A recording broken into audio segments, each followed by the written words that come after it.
You are welcome. So today it isn't like, let me say, like, guys, people are saying like, Penny, you have forgotten us, like hata utuambi siku hizi kitu yenye unaweza fanya, why don't you advise us? Okay guys, so today I am here, guys. I am here like I have never forgotten.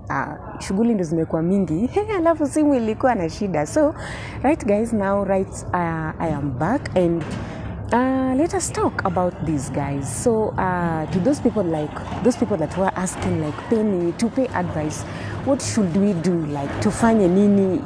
Girls sasa imekuwa ni kitu ingine, like we don't understand what is happening.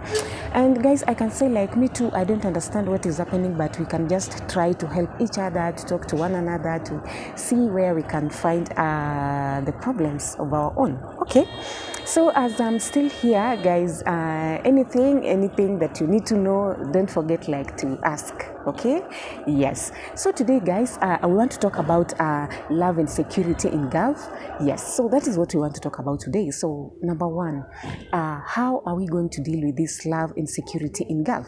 So to deal with love and security in Gulf, number one is to love one another. Okay, so if we agree like we will be loving each other, to be there for one another, then nothing will be difficult. Like maybe somebody goes through hardship and they don't know what to do, and when they ask you like for solution or for advice, you will give them the right advice and the right solution, and things will not be that tough. Okay, being there for one another. Yes, so if we can love each other, like if you feel like if I tell this person do this and this will be good for this person, or any way that you can help that person, then it will be good, if you are there like to love one another. And another thing is what we can talk about is being your brother's keeper.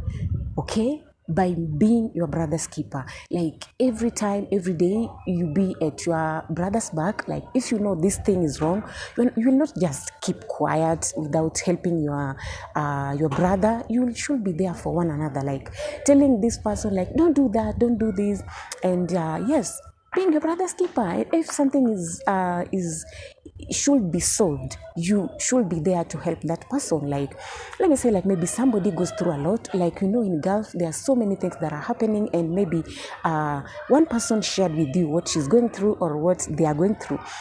As being your brother's keeper, you'll be there to help this person. Like first you should remember this, or you should know this person have taken their time to share with you what they are going through, which means they have seen something good in you that you might give them maybe advice, or maybe you might help them. So if you keep quiet there without giving this person any advice or help, when something happens to this guy, remember, the blame will be upon you.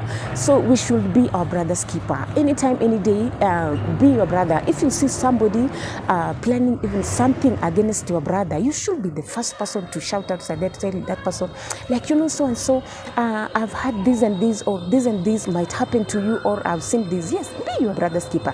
Just feel it like when this thing is being done to you, this wrong thing, ama hii kitu kibaya kama utafanyiwa we mwenyewe, how will you feel it? So by being your brother's keeper, when something goes wrong, you will always be there to tell them like, brother, I can see this thing, what you are going to do is going to hurt you, or what you are doing is going to hurt you, or what you are doing is hurting you.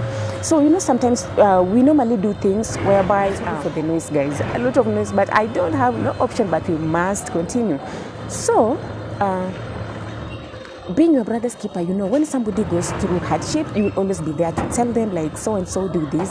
Or maybe when you see somebody want to stab your brother's back, you will tell that person like, brother, angalia, huyu anataka kukumiza, something like that. Okay, so don't just keep quiet like unajua kitu fulani ama mtu fulani anapanga kufanyia mwenzako mabaya. You just keep quiet. Like for the past, let me say, in the few days, not that much, like 2 cases, things that are going outside there, like the lady that was killed, okay? The lady that was killed walienda kupati, alafu the following day imagine anakufa ati baada ya kupoisoniwa. So you see such kind of things. Ukijua kitu kama hiyo mwenzako anaenda kufanyia mwenzako, try to give that person advice bana, usifanyie mwenzako hivi, because imagine tunawacha familia huku nyumbani tukijua kwamba tunaenda kutafuta ili tusaidie familia. Sasa wewe mwenzako ukiona anaenda kuumiza mwenzake, usinyamaze, ambia mwenzako bwana, hata ipati ukitaka kuenda bana, you should be very careful. Hata usipomwambia jina mtu mwenye anataka kumhurt, just be your brother's keeper. That is what brothers are there for each other, you know. Yes, ambia mwenzako kuna kitu inaenda kufanyika, usinyamaze, usingoje mwenzako aumie. Yeah, so we should be there for one another. So like that case, like I was telling you, like the case of that sister that her fellow gave her poison. Imagine mwenzake anampia sumu anakufa. So such kind of things can be avoided. Yes, they can be avoided. And another point, guys, let us stop misleading one another. Let us stop misleading one another. Wale wenye wako contract, wacha wafanye kazi yao wakiwa kwa contract. Na wale wenye ni makemboys pia wafanye kazi yao wakiwa kemboys. Kemboys, please don't advise these ladies that are in contract watoroke.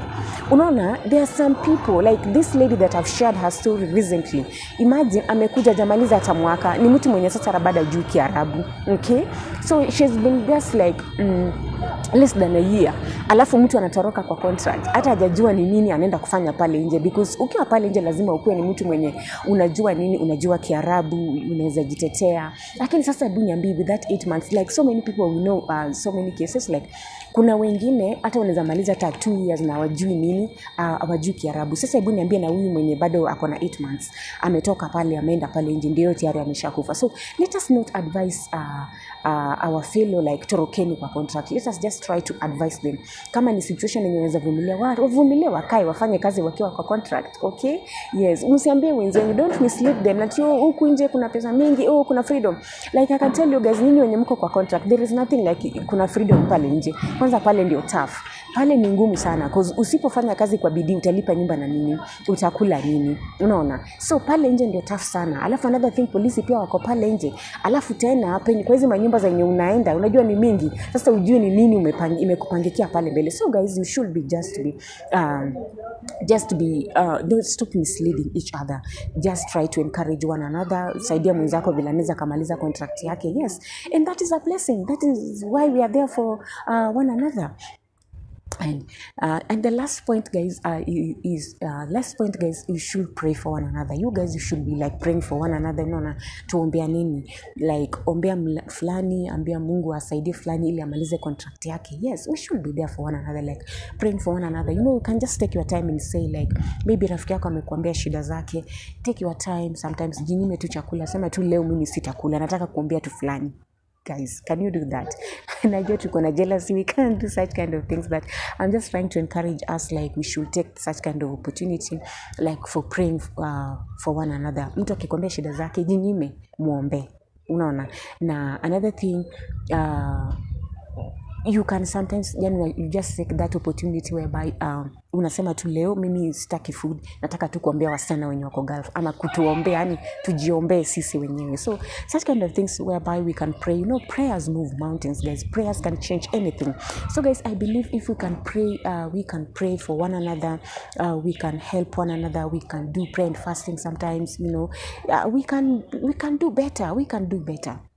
So guys, that is what I had for you today, and I'm sorry for taking quite long.